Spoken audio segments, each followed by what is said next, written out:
ప్రణయ్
అన్నా sorry okay ఓకేనా Gopal sir okay పెద్దేష్ గారు ఓకేనా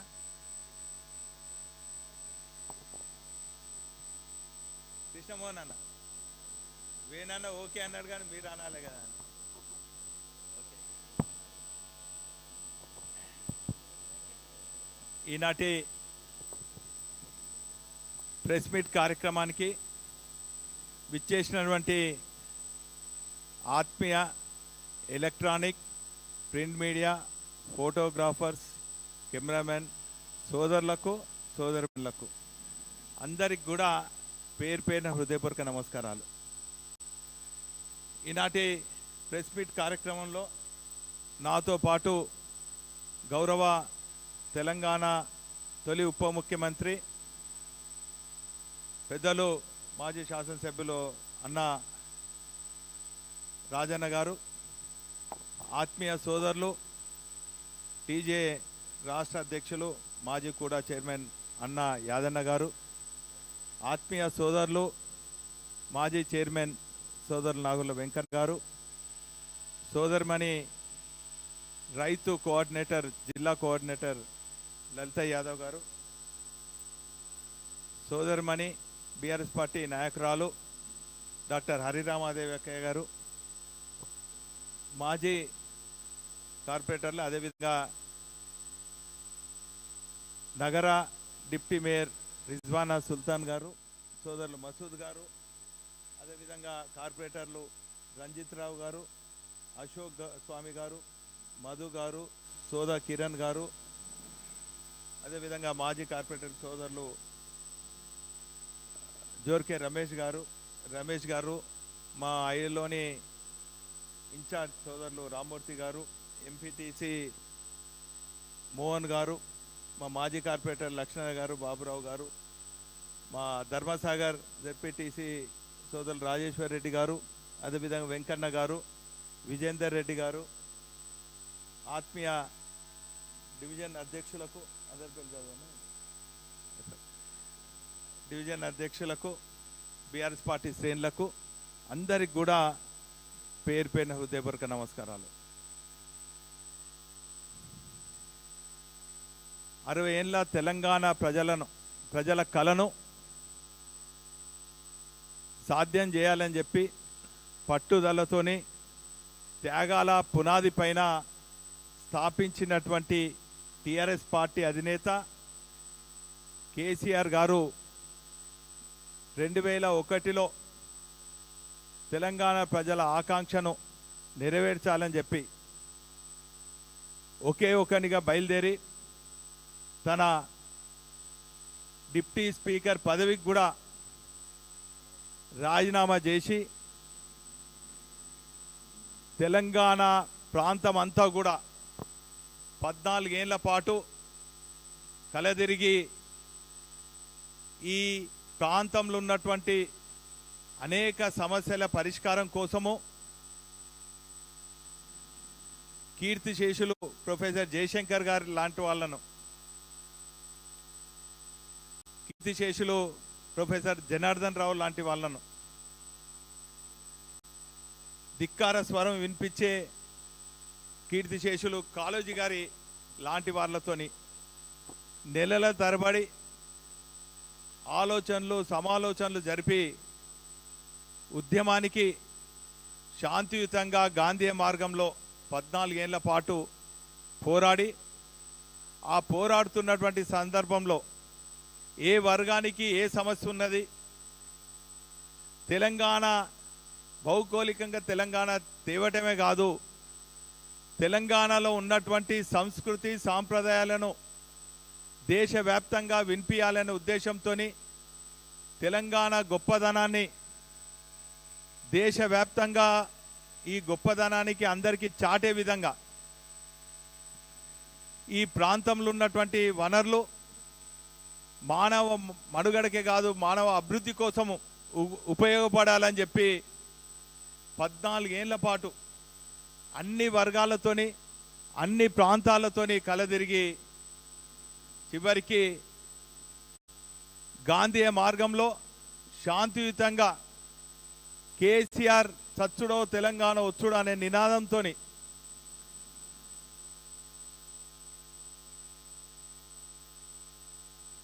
అమర్ నిరాహార దీక్షకు పూనుకున్నటువంటి సందర్భం నవంబర్ 29.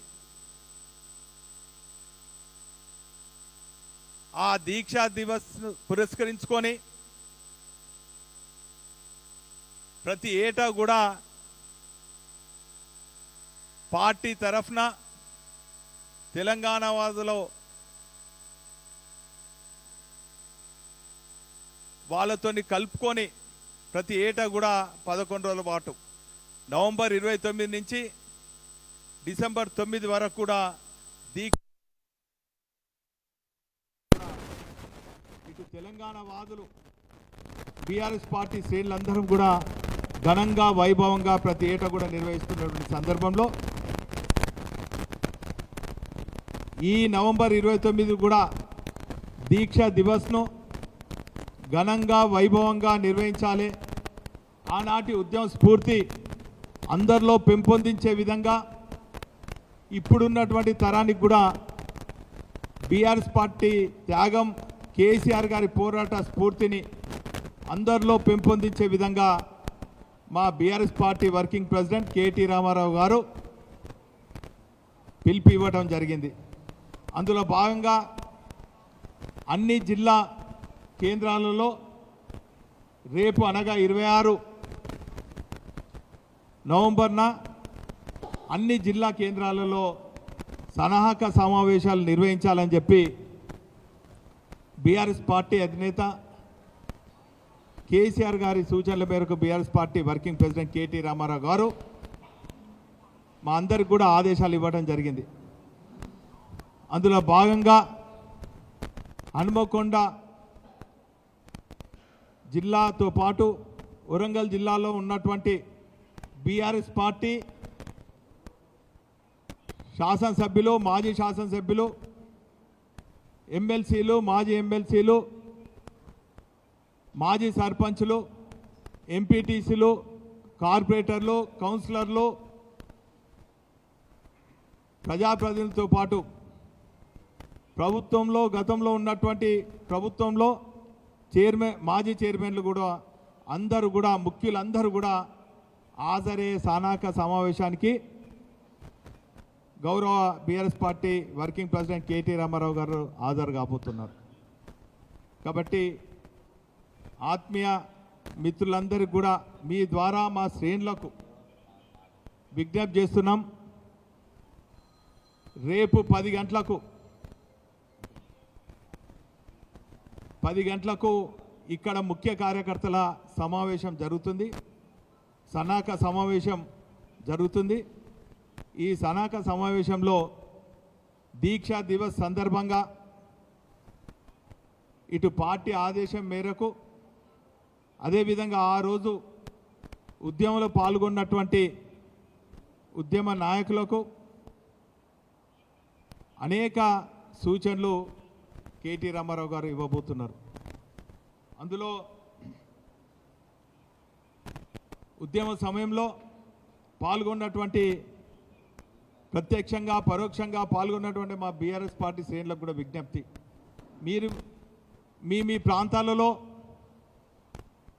మీరు ఆ ఉద్యమ సమయంలో పాల్గొన్నటువంటి అనేక సన్నివేశాలలో తీసుకున్నటువంటి ఫోటోలు కూడా ఈ కార్యాలయంలో ఫోటో ప్రదర్శన ఉంటుంది కాబట్టి మీరు ఆ ఫొటోస్ కూడా ప్రదర్శించే ఛాన్స్ కూడా ఉంటుంది. కాబట్టి దయచేసి మా శ్రేణులకు కూడా ఆ ఫొటోస్ అన్నీ కూడా ప్రదర్శించుకునే విధంగా మీరు రావాలని కూడా ఈ సందర్భంగా తెలియజేస్తున్నాను. ఇదే కాకుండా కొంతమంది మా యువ మిత్రులు రక్తదాన శిబిరాలు కూడా ఏర్పాటు చేయబోతున్నారు. ఈ సందర్భంగా ఆసుపత్రుల్లో పండ్ల పంపిణీ కూడా నిర్వహించబోతున్నారు. తెలంగాణ వాదులను తెలంగాణ ఉద్యమ సమయంలో పాల్గొన్నట్టు వాళ్ళందరినీ కూడా వారిని గుర్తు చేసుకుంటూ వారిని సన్మానించుకోబోతున్నాం. ఇదే కాకుండా ఉద్యమ సమయంలో మా కవులు కళాకారులు కూడా ప్రత్యక్షంగా పరోక్షంగా వారి మాట పాట ఆట పాటతోని ఉద్యమ స్ఫూర్తిని పెద్ద ఎత్తున రగిలించింది. కాబట్టి మరి వాళ్ళను కూడా మేము ఇక్కడికి ఆహ్వానించి వారిని కూడా సన్మానించుకోబోతున్నాం. ఈ తీరుగా అనేక కార్యక్రమాలుతో పాటు ఈ తెలంగాణ ఉద్యమ చరిత్రను కూడా విద్యార్థులకు తెలియజేసే విధంగా ఎస్ఏ కాంపిటీషన్స్ ఇంకా అనేక కార్యక్రమాలు కూడా ఉంటాయని కూడా ఈ సందర్భంగా తెలియజేసుకుంటూ కేవలం కేసీఆర్ గారి ఉద్యమ వ్యూహాలతోనే ఎత్తుగడలతోనే తెలంగాణను సాధించడం జరిగిన విషయాన్ని ఈరోజు మరొక్కసారి మీ అందరికి కూడా గుర్తు చేస్తున్నాను. గాంధీ మార్గంలో తెలంగాణ సాధించడం కాదు, సాధించినటువంటి తెలంగాణలో 10 ఏళ్ల పాటు అంబేద్కర్ గారి ఆలోచన విధానాన్ని భారత రాజ్యాంగంలో పొందుపరిచినటువంటి 2 ప్రాథమిక హక్కులైనటువంటి విద్యా వైద్యం పైన ప్రత్యేక శ్రద్ధ పెట్టి కేసీఆర్ గారు తెలంగాణ ప్రజలకు విలువలతోని కూడినటువంటి విద్యను అందించినటువంటి విషయాన్ని ఈ సందర్భంగా గుర్తు చేస్తున్నాం. దేశంలో ఎక్కడ లేని విధంగా రెసిడెన్షియల్ పాఠశాలలు రెసిడెన్షియల్ కళాశాలలకు విదేశాలకు వెళ్ళే పిల్లలకు ఓవర్సీస్ స్కాలర్షిప్లు, మైనార్టీ గురుకుల పాఠశాలలు, డిగ్రీ కళాశాలలు, ఈ తీరుగా చెప్పుకుంటూ పోతే కేజీ నుంచి పీజీ వరకు అనేక ప్రోత్సాహాలతోని పౌష్టిక ఆహారంతో మరి ఆ రోజు 10 ఏళ్ల పాటు ఈ తెలంగాణ విద్యార్థులకు ఉజ్వలమైనటువంటి భవిష్యత్తు అందించినటువంటి ఘనత కేసీఆర్ గారిది, బీఆర్ఎస్ పార్టీ అని కూడా ఈ సందర్భంగా తెలియజేస్తున్నాను. వైద్యం విషయానికి వస్తే అనేక ఆసుపత్రులను ఇప్పుడున్నటువంటి కార్పొరేట్ హాస్పిటళ్లకు ధీటుగా వైద్యాన్ని కూడా అనేక ప్రభుత్వ ఆసుపత్రులను ఆధునీకరించే కాకుండా బస్తీ దవాఖానాలు పెట్టి పేదవానికి కూడా వైద్యాన్ని అందించినటువంటి సందర్భాలు ఈ 10 ఏళ్లలో చూసినాం. ఒకవైపు అభివృద్ధి, మరోవైపు ఈ రాష్ట్రానికి దేశానికి అన్నం పెట్టే రైతన్నలకు కూడా సకాలంలో యూరియాలు, నాణ్యమైనటువంటి విత్తనాలు, రైతులకు రైతు బంధు, రుణమాఫీలు, రైతు వేదికలు వాళ్ళకి ఎప్పటికప్పుడు మరి మారినటువంటి పరిస్థితులకు అనుగుణంగా అగ్రికల్చర్ ఎక్స్టెన్షన్ ఆఫీసర్లను ఈ తీరుగా మరి రైతులను కూడా రాజును చేసే పరిస్థితులు మనం చూసినాం. ప్రపంచమే అబ్బురబోయే విధంగా అనేక ప్రాజెక్టులు కూడా నిర్మాణం చేసి ఈరోజు తెలంగాణ ప్రజలకు సాగునీరు, తాగునీరుతో పాటు అనేక ప్రాజెక్టుల నిర్మాణంతో పాటు స్వచ్ఛమైనటువంటి నీరు తాగించే మిషన్ భగీరథను కూడా మనం చేసినటువంటి పరిస్థితులు మనం చూసినాం. ఇదే కాకుండా ఈ తెలంగాణ ప్రాంతంలో కాకతీయులు నిర్మాణం చేపట్టినటువంటి గొలుసుకట్టు, వేలాది గొలుసుకట్టు చెరువులను కూడా పునరుద్ధరించి మరి గ్రౌండ్ వాటర్ను కూడా బ్రహ్మాండంగా పెంపొందించినటువంటి పరిస్థితులు మనం 10 ఏళ్ల పాటు కేసీఆర్ గారి పాలనను చూసినాం. ఇదే కాకుండా అందరిలో సామాజిక స్పృహ ఉండే విధంగా రాబోయే తరాలకు కూడా ఒక పచ్చని తెలంగాణను అందియాలనే ఉద్దేశంతో తెలంగాణకు హరితహారం కార్యక్రమం పేరిట కూడా సామాజిక కార్యక్రమాలు కూడా చేసినటువంటి ఘనత మనం కేసీఆర్ పాలన చూసినాం. కాబట్టి ఈరోజు మరొక్కసారి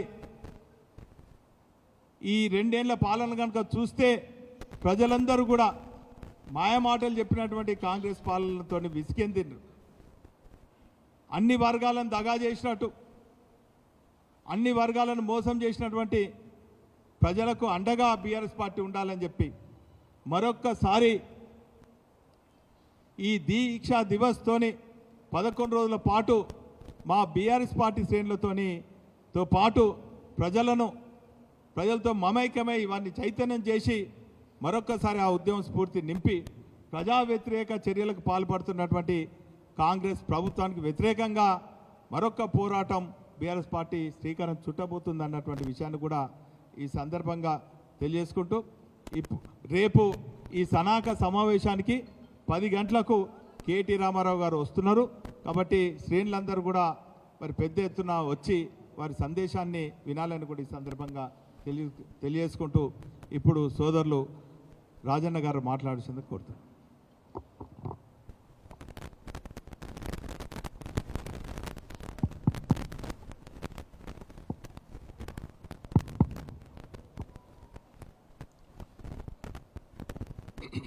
జై తెలంగాణ.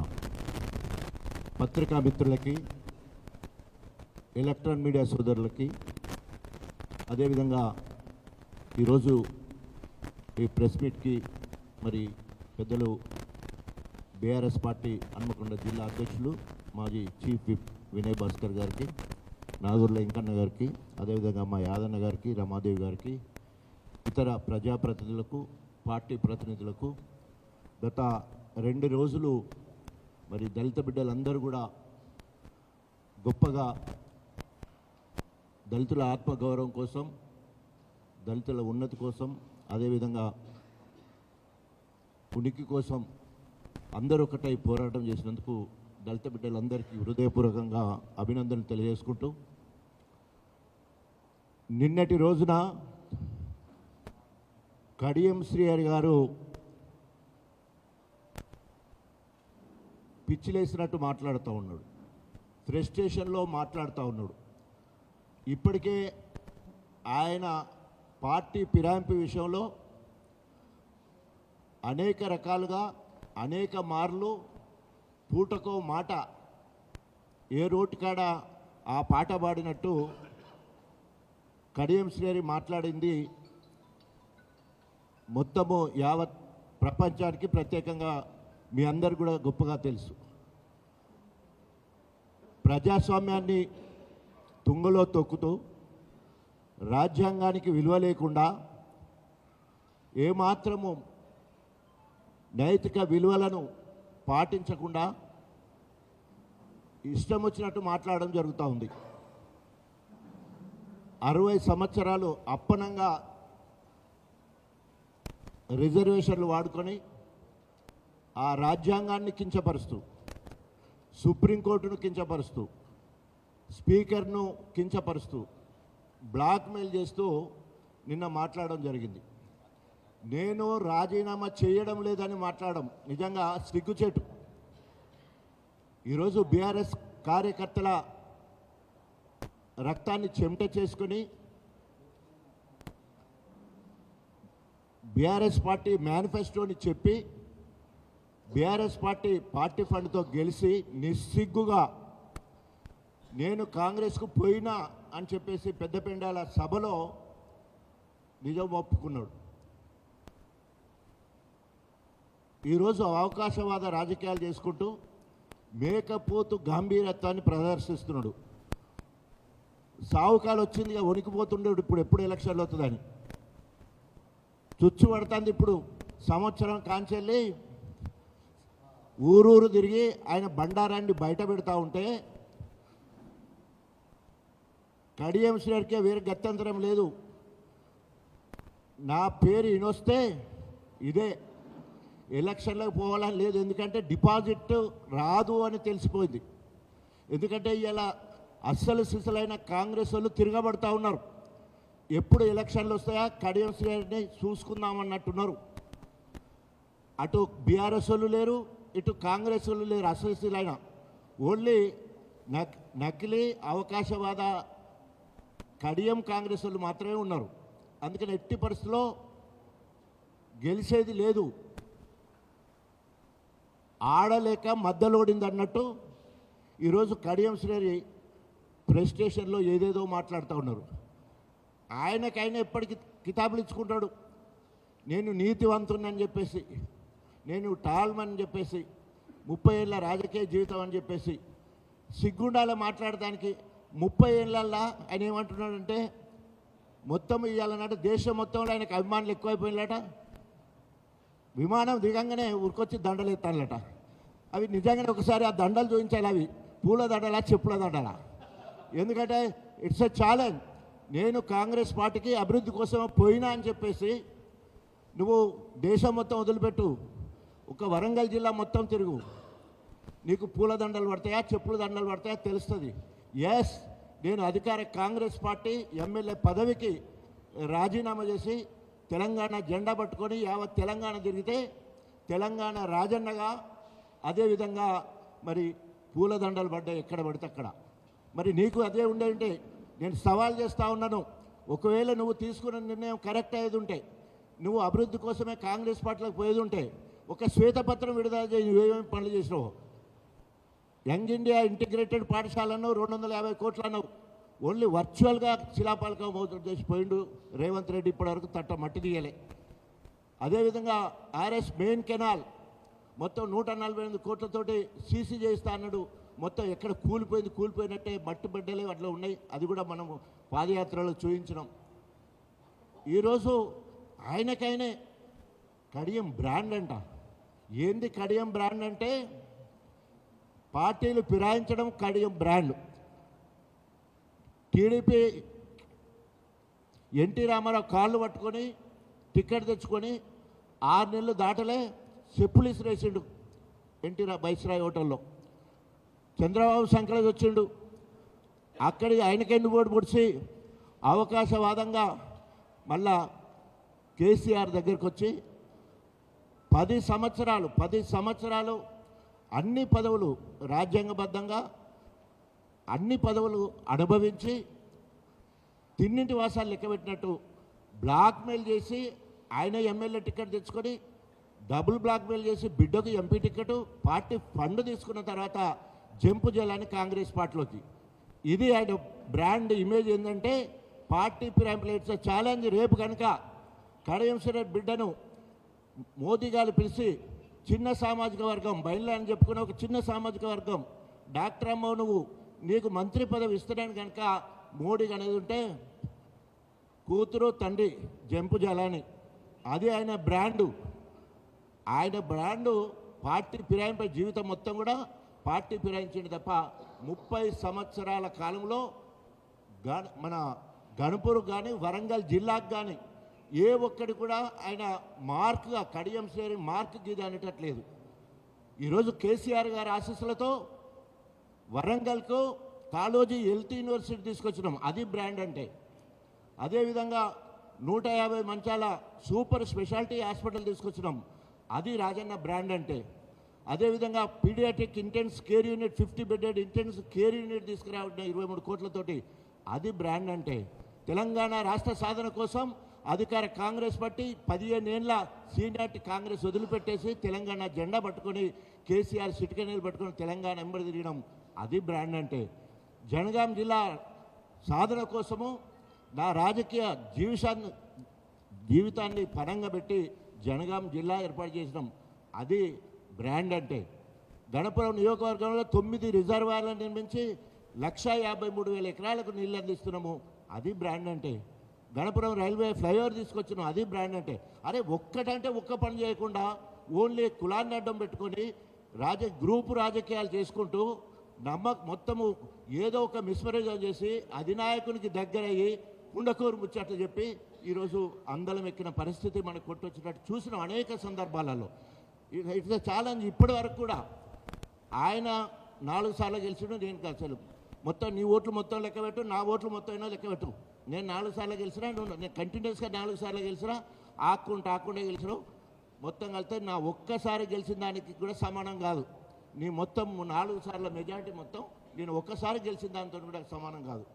ఎందుకు ఎట్లా మాట్లాడతాడంటే మొత్తం గోబెల్స్ ప్రచారంలో దిట్ట, ఏం పని చేయకుండా మొత్తం నేనే చేసినని చెప్పుకుంటూ ఈరోజు కాలం వెళ్ళబోసుకుంటూ అవకాశవాద రాజకీయాలు, రాజకీయ ప్రయోజనాలు, బిడ్డకు ఎంపీ టికెట్, ఆర్థిక లావాదేవీలు. ఇక నేను ఎట్లాగో నాకు 73-74 అయిపోయింది, అయినా చెప్పుకుంటా నాకు 73-74 అయిపోయింది.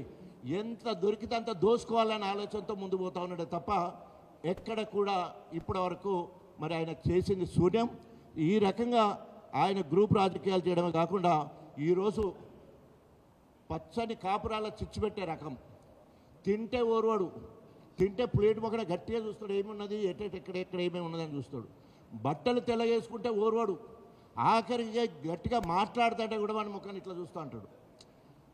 ఏమి పరిస్థితి? అసలు నాయకులను తయారు చేయాలి కదా ఒక పెద్ద టాల్ లీడర్ అన్నప్పుడు. మరి అలాంటి కార్యక్రమం కానీ దళితులను ఎంకరేజ్ చేసింది కానీ ఆయన రాజకీయ వారసులనే వాళ్ళని తయారు చేసినట్టు ఎక్కడ ఉండదు. అందరు కూడా ఏమంటారు, భస్మాసుర అస్తం వేసి తొక్కుడే. అందుకనే ఆయనకు దళిత దొరాని పేరు వచ్చింది, కల్ నాయక్ అని పేరు వచ్చింది. ఆయన టీడీపీలు ఉన్నప్పటి నుంచి ఆ పేర్లు అట్లాగే ముందు పోతున్నాయి. ఆయన అనుకుంటున్నాడు అది కాంగ్రెస్లో నడుస్తుందని అనుకుంటున్నాడు. నేను కాంగ్రెస్లో 15 సంవత్సరాలు పనిచేసిన, ఆయన 15 నెలలు మాత్రమే. ఇంకా పూర్తి కాంగ్రెస్ పరిస్థితి తెలియదు. కాంగ్రెస్ పార్టీలో అధినాయకులను బ్లాక్మెయిల్ చేయాలని చూస్తూ ఉన్నాడు.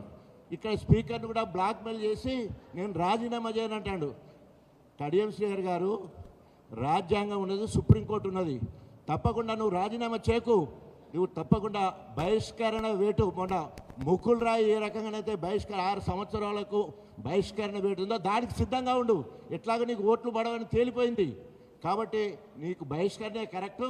మంచిగా నిర్ణయం తీసుకున్నావు, నువ్వు రాజీనామా చేయకు. కోర్టు తీర్పు, సుప్రీంకోర్టు తీర్పు వచ్చే వరకు ఎదురు చూడమని డిమాండ్ చేస్తూ, ఇప్పటికైనా కళ్ళబొల్లి మాటలు మాట్లాడక నువ్వు ఏమేమి హామీలు ఇచ్చినావో, నీ రేవంత్ రెడ్డి ఏమేమి హామీలు ఇచ్చినో అవన్నీ నెరవేర్చడానికి ప్రయత్నం చేయని చెప్పేసి కడియం శ్రీహరి గారిని హెచ్చరిస్తూ, ఈరోజు ఎక్కడ కూడా ఓన్లీ మండల కేంద్రానికి పోతున్నాడు. సీఎంఆర్ఎఫ్ చెక్కులు, కళ్యాణ లక్ష్యం చెక్కులు ఇస్తాడు. అది విలాసవంతమైన ఫంక్షన్ హాల్లో ప్రోగ్రాం పెట్టి మంచిగా భోజనాలు పెట్టి మొత్తం అక్కడ రాజకీయాలు మాట్లాడుతున్నాడు. ఏ ఊరికి పోతానికి ముఖం లేదు. ఎందుకంటే ఏ ఊరిలో ఒక ఇంటికి ఇచ్చింది లేదు, ఊరికి ఇచ్చింది లేదు, ఊరు బయట ఇచ్చింది లేదు. అన్నీ ఇప్పటి వరకు బీఆర్ఎస్ ప్రభుత్వము అమలు పరిచిన పథకాలే నడుస్తున్నాయి కానీ అదనంగా ₹1 కూడా కడియం శ్రీహరి తీసుకురాలేదని హెచ్చరిస్తూ, ఈరోజు ఈ కడియం శ్రీహరి అకౌంట్ ఇక్కడ ఈయన ఆయన దొరికింది. ఇక్కడ ఏమన్నా తెట్లేదు బుడ్డరకం. ఎందుకంటే ఆయన పేరు నాయని రాజేందర్ రెడ్డి, మిస్టర్ నాయని రాజేందర్ రెడ్డి. దళితులను గోకుతున్నావు. వెనకటి రోజులలో గోకుడుకు గీకుడే మందుడు ఉండే. కానీ ఇప్పుడు ట్రీట్మెంట్లు మారిపోయింది బిడ్డ. అంబేద్కర్ గారు రాజ్యాంగం రాసిన తర్వాత దళితులను ఇష్టం ఉన్నట్టు మాట్లాడితే ఊరుకునే ప్రసక్తి లేదు. సుమోటాగా కేసు తీసుకునే అవకాశం ఉంది. మేము రాజకీయాలు మాట్లాడడం. నేను తొలి ఆరోగ్య శాఖ మంత్రిగా, వరంగల్ బిడ్డగా, కాకతీయ మెడికల్ కాలేజ్ విద్యార్థిగా, ఉద్యమకారుడిగా అనేక విషయాలు నేను మాట్లాడినాం. అలా వ్యక్తిగతంగా నీ వ్యక్తిగతం గురించి మాట్లాడలే, నీ భూ కబ్జాల గురించి మాట్లాడలే, నీ అక్రమ ఆస్తుల గురించి, సెటిల్మెంట్ల గురించి నేను మాట్లాడలే. హాస్పిటల్ గురించి మాట్లాడినా నేను. హాస్పిటలు మరి ఈరోజు భారతదేశం మొత్తంలో లేదా తెలంగాణ మొత్తంలో అతిపెద్ద ఆసుపత్రి, హెల్త్ సిటీగా గొప్పగా ఉండాలనే ఉద్దేశంతో 24 అంతస్తుల బిల్డింగ్ కడితే 80 to 90% పని అయిపోయింది. దాని మీద సమీక్ష చేసి త్వరితగతిన పూర్తి చేసి నువ్వు పేరు తెచ్చుకో అని చెప్పేసి ఒక వైద్యుడిగా నేను సలహా ఇచ్చాను. ఆ విషయంలో నీ వ్యక్తిగత విమర్శలకు మేము పోలే. నువ్వేం మాట్లాడతావు? నేను ఒక ఎస్సీ మాదిగ బిడ్డనని మర్చిపోయాడు. అస్సలు సిసలైన మాదిగను బిడ్డ రాసి పెట్టుకో. తెలంగాణ మొత్తం బగ్గుమంటది రాజన్నను ముట్టుకుంటే. మళ్ళీ సిగ్గుశరం లేకుండా మళ్ళీ నిన్న కూడా ఇంకా అంటే నీకు నువ్వు ఎవరన్నా ఎఫ్ఐఆర్ అయిందా, నీకు ఎవరైనా అప్లికేషన్ ఇచ్చిల్లా, లేకపోతే నీ దగ్గరికి వచ్చి నా మీద ఎవరైనా కంప్లైంట్ ఇచ్చిల్లా? ఎట్లా మాట్లాడుతావు నువ్వు? ఎట్లా మాట్లాడుతావు? ఈరోజు రాజ్యాంగము మాకు హక్కులు కల్పించింది. మమ్మల్ని బహిరంగంగా మరి అవమానపరిచినా లేదా ఏమంటారు క్యారెక్టర్ అసాసినేట్ చేసినా తప్పకుండా నీకు శిక్ష ఉంటుందని చెప్పేసి హెచ్చరిస్తూ ఉన్నాం. అయినా కూడా నీ గురించి మాట్లాడేంత స్థాయిని కాదు. కానీ నువ్వు దళితులతో గోక్కుంటున్నావు బిడ్డ. తప్పకుండా దాని మూల్యం చెల్లించవలసి వస్తుందని చెప్పేసి హెచ్చరిస్తూ ఉన్నాం. రేపు రాబోయే రోజుల్లో నువ్వు ఏ హామీలు ఇచ్చి, నీ నాయకుడు కానీ నువ్వు కానీ ఏ హామీలు ఇచ్చి ఇవాళ అధికారంలోకి వచ్చినలో ఆ హామీలు నెరవేర్చడానికి చిత్తశుద్ధితో పనిచేయి. మేము ప్రధాన ప్రతిపక్షంలో ఉన్నాం కాబట్టి మిమ్మల్ని నిలదీస్తాము, వెంటబడతాము, వేటాడతాము. అవసరమైతే దళితులుగా దప్పు కొట్టి దండేరా వేస్తూ నిన్ను మరి నీ నిజస్వరూపాన్ని బయట పెడతామని హెచ్చరిస్తూ, ఇక ముందు అక్కడ కడియం శ్రీగారు కానీ ఇక్కడ నాయని రాజేందర్ రెడ్డి కానీ స్థాయి మర్చి మాట్లాడొద్దని చెప్పేసి హెచ్చరిస్తూ సెలవు తీసుకుంటాను. ఇప్పుడు సోదరులు మాజీ చైర్మన్ నా వెంకన్న గారు మాట్లాడుతున్నారు. ఈనాటి పత్రికా సమావేశంలో పాల్గొన్నటువంటి వేదికైనటువంటి గౌరవ పెద్దలకి, అలాగే ఈ కార్యక్రమంలో పాల్గొన్నటువంటి ప్రింట్ అండ్ ఎలక్ట్రానిక్ ఫోటోగ్రాఫర్స్ అందరు కూడా పేరు పేరున హృదయపూర్వకమైనటువంటి నమస్కారాలు తెలియజేస్తూ ఉన్నాను. ఇలా కాంగ్రెస్ పార్టీ ప్రభుత్వం, సీఎం రేవంత్ రెడ్డి గారు బీసీలను మరొకసారి మోసం చేస్తూ ఉన్నారు. ఈ రాష్ట్రాన్ని, ఉమ్మడి ఆంధ్రప్రదేశ్ను అతి ఎక్కువ కాలం పరిపాలించింది కాంగ్రెస్ పార్టీ. మొదటి నుంచి కూడా బలహీన వర్గాలను అడుగడుగున మోసం చేస్తూ మరొకసారి జీవో 46 ద్వారా బీసీలను మోసం చేస్తూ ఉంది. ఇలా మీ అందరికీ తెలుసు, కామారెడ్డి డిక్లరేషన్లో 2023లో ఎన్నికలకు ముందు అమలు కాని వాగ్దానాలన్నీ కూడా బీసీల కోసం మరి కామారెడ్డి బీసీ డిక్లరేషన్ పేరుతోటి 42% రిజర్వేషన్ కల్పిస్తామని, ఉద్యోగ ఉపాధి రంగాలలో బీసీలకు పెద్ద వాటా కల్పిస్తామని, బడ్జెట్లో ఏడాదికి 20,000 కోట్లు ఇస్తామని చెప్పి, అలాగే బీసీ సబ్ ప్లాన్ను అమలు చేస్తామని చెప్పి మరి ఈరోజు కాంగ్రెస్ పార్టీ ప్రభుత్వం ఏర్పడి 2 సంవత్సరాలు పూర్తవుతున్న సందర్భంలో ఏ ఒక్క హామీ కూడా అమలు చేయకుండా బీసీలను మోసం చేస్తూ ఉంది. ఈ మధ్యకాలంలో లాస్ట్ 2-3 నెలల నుంచి కూడా మరి అసెంబ్లీలో చూస్తూ ఉన్నారు, బయట కాంగ్రెస్ పార్టీ యొక్క వైఖరి మీరు అందరూ చూస్తూ ఉన్నారు. ప్రజలు గమనిస్తూ ఉన్నారు, బలహీన వర్గాల సోదరులు కూడా మరి మేధావులందరూ కూడా గమనిస్తూ ఉన్నారు. 42% రిజర్వేషన్ను రాజ్యాంగబద్ధంగా అమలు చేయాల్సినటువంటి రిజర్వేషన్లను తెలిసి కూడా ముఖ్యమంత్రి రేవంత్ రెడ్డి గారు వారి మంత్రివర్గం అంతా కూడా సుప్రీంకోర్టులో పెండింగ్ 50% రిజర్వేషన్స్ మించకూడదని నిబంధన ఉన్నప్పటికీ కూడా మరి జీవోల పేరుతోటి ఆర్డినెన్స్ల పేరుతోటి ఢిల్లీలో ధర్నాల పేరుతోటి బీసీలను మోసం చేసింది. మళ్ళా చక్కగా ఆయన ఏం చేస్తాడంటే ఢిల్లీలో ఒక మంత్రుల కమిటీని పంపిస్తాడు, సుప్రీంకోర్టు పంపించి ఒక సీన్ క్రియేట్ చేస్తాడు. ఇది కోర్టు పరిధిలో ఉంది, రిజర్వేషన్లు అమలు చేయమని తెలిసినప్పటికీ కూడా కోర్టులలో బీసీల రిజర్వేషన్ పట్ల పెండింగ్ ఉన్నప్పటికీ కూడా మంత్రులను 6 మందిని జమ చేసి మంచి లాయర్ను హైర్ చేసి మీరు వాదించండి, బీసీల కోసం కొట్లాడండి అని ఒక హైప్ క్రియేట్ చేసి మరి ఈరోజు మోసానికి మరొకసారి మోసానికి ముఖ్యమంత్రి రేవంత్ రెడ్డి గారు తెర తీయడం జరిగింది. ఇలా కాంగ్రెస్ పార్టీ బీసీల గురించి మాట్లాడేమో కానీ ఇక్కడ గల్లీలో మాట్లాడతారు, ఢిల్లీలోనేమో కొట్లాడరు. ఇలా ఇండియా కూటమికి 200 పార్లమెంట్ సభ్యులు ఉన్నారు, దాదాపుగా అన్ని పార్టీలు కలిపి 200 పార్లమెంట్ సభ్యులు ఉన్నారు.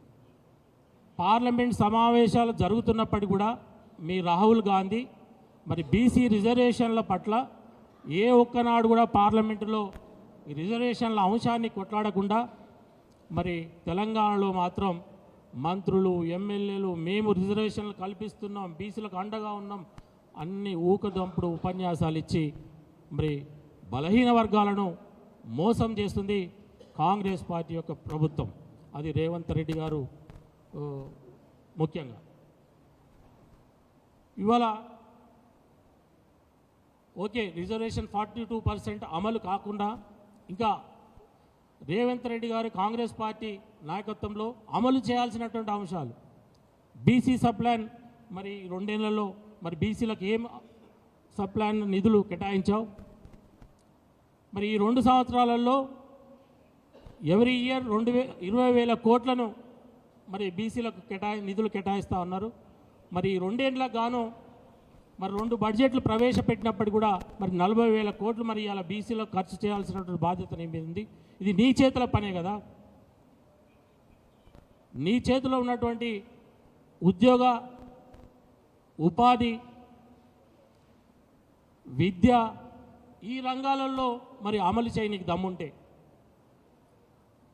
బడ్జెట్ కేటాయించరు, సప్లాన్ అమలు చేయరు, విద్యలో వైద్యంలో ఉద్యోగ ఉపాధి అన్ని రంగాలలో మరి మీరు చేసే అవకాశం ఉన్నటువంటి బీసీలకు చేసేటువంటి అవకాశం ఉన్నటువంటి ఈ కార్యక్రమాలన్నీ నిర్వహించకుండా ఒక పొలిటికల్ రిజర్వేషన్ అది స్థానిక సంస్థల కోసమే ఏదో కొట్లాడుతున్నట్టు, బీసీలకు మేము రాజకీయంగా ఏదో అవకాశాలు కల్పిస్తున్నట్టు అది పార్టీ పరంగానే మేము అమలు చేస్తామని జీవో 46 తీశారు. ఆ జీవో 46లో కూడా ఎస్సీ ఎస్టీల గట్ట 2011 సెన్సెస్ ప్రకారం రిజర్వేషన్ అమలు చేస్తూ ఉన్నారు. అలాగే బీసీల రిజర్వేషన్స్ వచ్చేసరికి 2024 సెన్సెస్ ప్రకారం రిజర్వేషన్ కల్పించడం అనేది ఒక విచిత్రమైన నిర్ణయం. ఇది ఎస్సీ ఎస్టీలకు 2011 సెన్సెస్ ప్రకారం, బీసీలకు 2024 సెన్సెస్ ప్రకారం మరి ఎస్సీ ఎస్టీలకు మరి అలాగే బీసీలకు పంచాయతీ పెట్టేటువంటి కార్యక్రమాన్ని కాంగ్రెస్ పార్టీ ప్రభుత్వం నిర్ణయాలు కనబడతా ఉన్నాయి. దయచేసి ఇప్పటికైనా కూడా కాంగ్రెస్ పార్టీ ప్రభుత్వం కళ్ళు తెరిచి ఈ గల్లీలో మాట్లాడకుండా మీరు ఢిల్లీలో కొట్లాడి రాజ్యాంగంగా బద్ధంగా రావాల్సినటువంటి బీసీల వాటాను కొట్లాడి తేండి. అక్కడ ఢిల్లీలో కొట్లాడకుండా పత్రికలతో ముఖంగా మాట్లాడుతూ అమలు కాని హామీలను మరి బలహీన వర్గాలను మోసం చేసే విధంగా మీరు చేయొద్దని మరి మీడియా ద్వారా విజ్ఞప్తి చేస్తూ ఉన్నా, డిమాండ్ చేస్తూ ఉన్నాం. ఇక అలాగే ఈరోజు ఢిల్లీలో భారతీయ జనతా పార్టీ ప్రభుత్వం ఉంది. బీసీ ప్రైమ్ మినిస్టర్ ఉన్నాడు. కానీ బీసీ వెల్ఫేర్ శాఖనే ఈరోజు ఢిల్లీలో లేదు. దాని గురించి ఎవరు ఇక్కడ ఉన్నటువంటి పార్టీ భారతీయ జనతా పార్టీ నాయకులు మాట్లాడరు. కానీ తెలంగాణ రాష్ట్రంలో మాకు అధికారం ఇస్తే బీసీ ముఖ్యమంత్రినే చేస్తామని మాత్రం భారతీయ జనతా పార్టీ నాయకులు చెప్తారు. మీకు దమ్ముంటే, ధైర్యం ఉంటే సెంట్రల్లో ఒక బీసీ వెల్ఫేర్ శాఖను ఏర్పాటు చేయండి. అప్పుడు మీరు మాట్లాడే మాటలను మా బలహీన వర్గాలు నమ్ముతారనే విషయాన్ని కూడా ఈ సందర్భంగా గుర్తు చేస్తూ ఉన్నాను. అలాగే మన 10 ఏళ్ల పాలనలో, కేసీఆర్ పాలనలో ఇంతకుముందే వినయన గారు చెప్పారు, ఉద్యోగ, ఉపాధి, విద్య, వైద్యం, కుల వృత్తుల విషయంలో అన్ని రంగాలలో మరి కేసీఆర్ గారి నాయకత్వంలో బ్రహ్మాండమైనటువంటి బలహీన వర్గాల కోసం అనేక సంక్షేమ కార్యక్రమాలు, అభివృద్ధి కార్యక్రమాలు తెచ్చినటువంటి మహనీయుడు కేసీఆర్ అనే విషయాన్ని ఈ సందర్భంగా గుర్తు చేస్తూ ఉన్నాం. ఇలా కుల వృత్తుల విషయానికి వస్తే మా ముదిరాజు సోదరులకు ఉచితంగా చేప పిల్లల పంపిణీ కార్యక్రమమే కావచ్చు, యాదవ సోదరులకు గొర్రె పిల్లల పంపిణీ కార్యక్రమమే కావచ్చు, చేనేత కార్మికులకు ప్రమాద బీమా కావచ్చు, పెన్షన్ కావచ్చు, నూలుపైన సబ్సిడీ కార్యక్రమాలు కావచ్చు, అలాగే గౌడ సోదరులకు మరి ప్రమాద బీమాతో పాటు మరి పెన్షన్ సౌకర్యాన్ని, అలాగే హైదరాబాద్లో ఉన్నటువంటి కళ్ళు మండవాలను కూడా వాళ్ళ కుల వృత్తిని ప్రోత్సహించడానికి ఓపెన్ చేయడమే కావచ్చు, అలాగే బీసీ సోదరులకు అనేక సంక్షేమ హాస్టళ్లను ఓపెన్ చేసి విద్యను అందించడమే కావచ్చు, మరి విదేశీ విద్య కోసం ఓవర్సీస్ స్కాలర్షిప్లే కావచ్చు, అనేక రంగాలలో కేసీఆర్ యొక్క నాయకత్వంలో బ్రహ్మాండంగా మరి బీసీ సోదరుల కోసం కార్యక్రమాలు, రాజకీయపరమైనటువంటి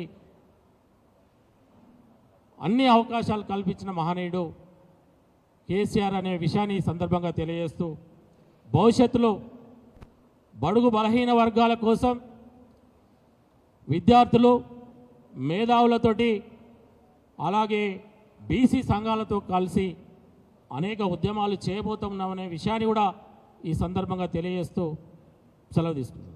జై కేసీఆర్. Thank you.